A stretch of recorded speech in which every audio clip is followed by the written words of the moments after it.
leaving the Lone Mountain Ranch. Maybe going to make a detour. We're going to make a detour, but we're supposed to be stopping. We've heard there's some flooding, so... We haven't seen rain in 12 days. Thank goodness. So it may or may not be a thing. If it's a thing, we'll show you. If it's not, we'll probably still show you. We'll show you. But today and for the next few days, it's a campground stop. I won't tell you where it is, but... I will tell you tomorrow, day 13, which I guess 13 is a bad lucky number. It's supposed to be 100 and, what did I say? 4? 6. But the next day is going to be out of this world.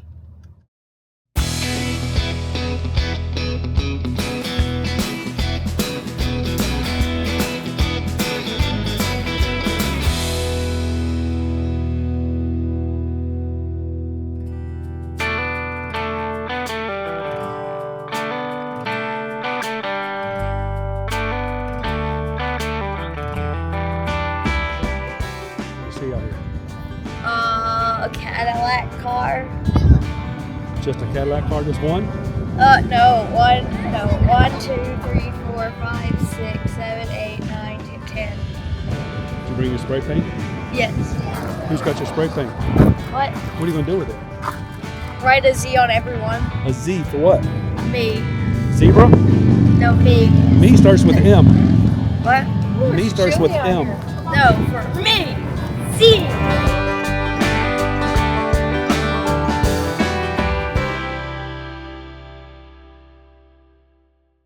You're in Texas and you're cold? Yeah. It's not cold out here. It's beautiful. It's windy. But look, all that, and it's wet. So we made it to the Cadillac Ranch. And as we spin around this way, It's underwater. it's underwater. So we can't paint. But we painted on the ground. She painted on the ground. So hopefully it'll stay longer.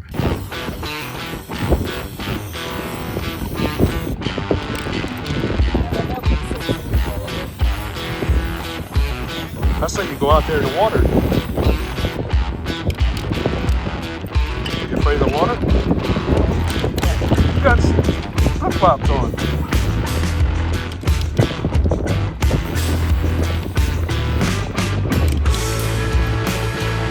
You're almost out of gas.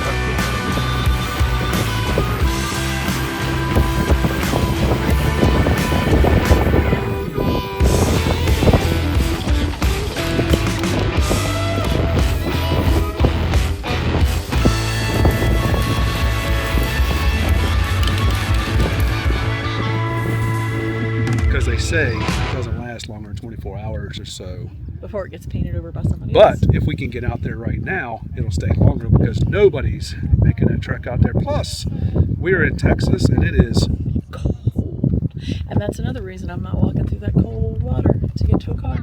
it's actually more windy, I think, than cold. So anyway, hopefully in 2 years when we come back through here, we bring everybody back. We can paint on a car. It'll be dry and we can paint on a car, not the ground.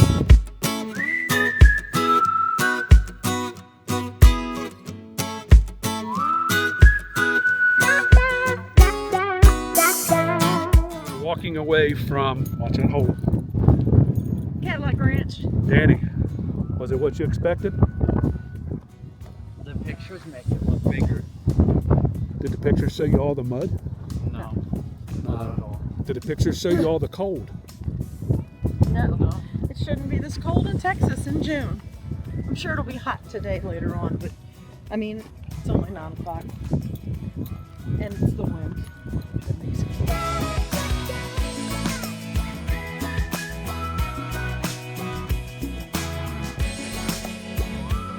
All right, so we have finally made it to Town and Country RV Resort in Roswell, New Mexico, and I think we might have been greeted by a couple aliens as we pulled in.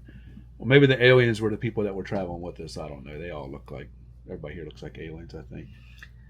It's hot here. Now, this morning when we left, It was cold. Lisa, everybody had their hoodies on, the wind was blowing, and everybody was pretty cold. And today, I mean, when we stopped at the Cadillac Ranch, yes, it was. Everybody was wishing they had a hoodie. Not everybody. Jimmy had chill bumps on his arms, and that doesn't happen very often. It was chilly. It was very windy, I think is what it was. It was cooler, and it was very windy. But so we made it to Roswell today. Well, before we got to Roswell, we have our radios, our rapid radios, and we're talking back and forth on our radios. And Lisa and Ray came on there and said, hey, you guys were right. These roads get boring and get lonely. So we are super happy that we're here because they wanted to come out west. They said they were super glad that they're here with somebody because it could be scary out here on some of these roads. And there was a time that you can see probably 40 or 50 miles all the way down the road. And that's the thing. It's really cool. And being from the East Coast, we don't really have that. And it's a cool thing to be able to see so far and see a train that's going on, looks like for miles. And there was a ton of trains coming out here this time. But then when you think about it, especially when you're traveling with an RV, there's so many things that could go wrong that could land you on the side of the road, and there's nowhere to walk within a reasonable distance. And if you don't know who to call or where to call, you're just kind of sitting on the side of the road. So that was kind of what they said was, it would have been a little nerve-wracking had we been by ourselves. Now, we've done it 2 times by ourselves, and we understand what they're talking about. And it gets even more remote going up northwest a little bit farther when you get out to Colorado's and Utah's. There's some pretty sketchy areas that, I don't mean sketchy as in that it's a bad part of town.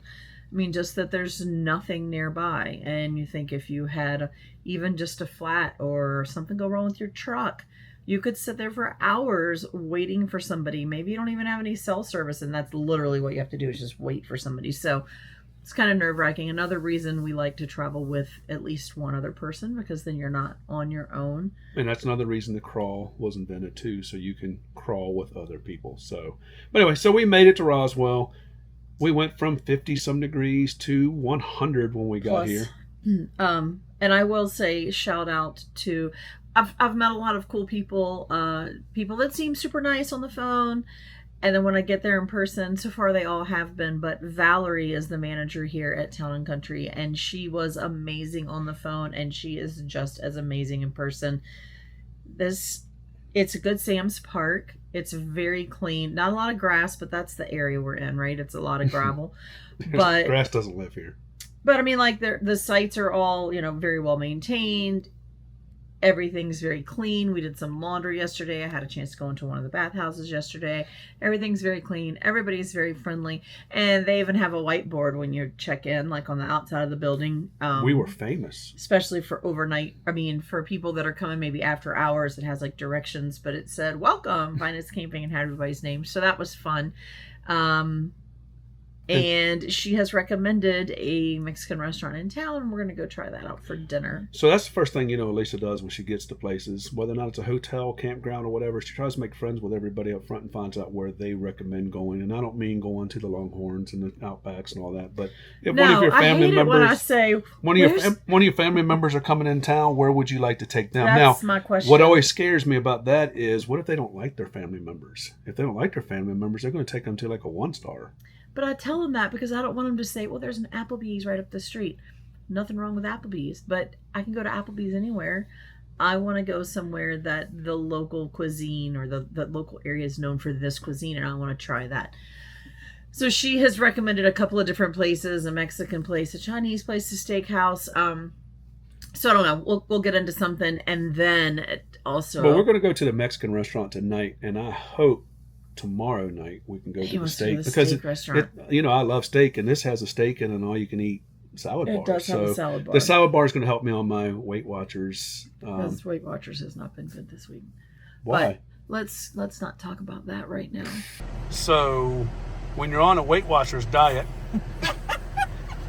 let's talk about. We're also going to go tonight. Hopefully, you have to wait till dark to see the UFO McDonald's. Valerie said we should. Because it's out of this world. She said we should definitely do that. I mean, it is McDonald's, so it is what it is. But I think the kids are going to enjoy it because the building is shaped like a UFO. Because everything out here is all about the aliens. So, looking forward to that. And then I think tomorrow the kids want to get into. It's called Brick. I don't remember the name of it. Brickyard. Anyway, it's a Lego place where it's supposed to be super cool. I'm sure there's some UFOs made out of Legos. The kids want to check that out, so I know we're going to do that. And there's a couple other things that are on the list of things that this might be fun to do. So today was just an early travel day to get out early, get on the road. We lost an hour of time crossing. So, just kind of like the UFO and the extraterrestrial things. We lost time as we rode through. So we got here. It was hot. We all got set up. Everybody's kind of tired today. Whether or not it's getting up early, losing an hour, whatever it was. So we're going to go out to eat. We're going to go check out the UFO McDonald's if it looks good, and we'll record that. And then tomorrow, unfortunately, it's going to be 107 degrees. Now, I know everybody says It's dry heat. Still hot. Get in the oven at 120 degrees. I guarantee it's still hot. So we're going to get off here, get some rest, probably sleep in tomorrow a little bit because we have nothing going on. First thing in the morning, I know some of us have to get up and do a little bit of work. And some of us may not be going to check out the Legos tomorrow. Yes, because I have to put these videos together for you guys. It's also not his gig, even if he didn't do videos. It's not so much his thing. So you might be stuck with me tomorrow. So we're going to get off here now, get some sleep, and we will see you guys tomorrow.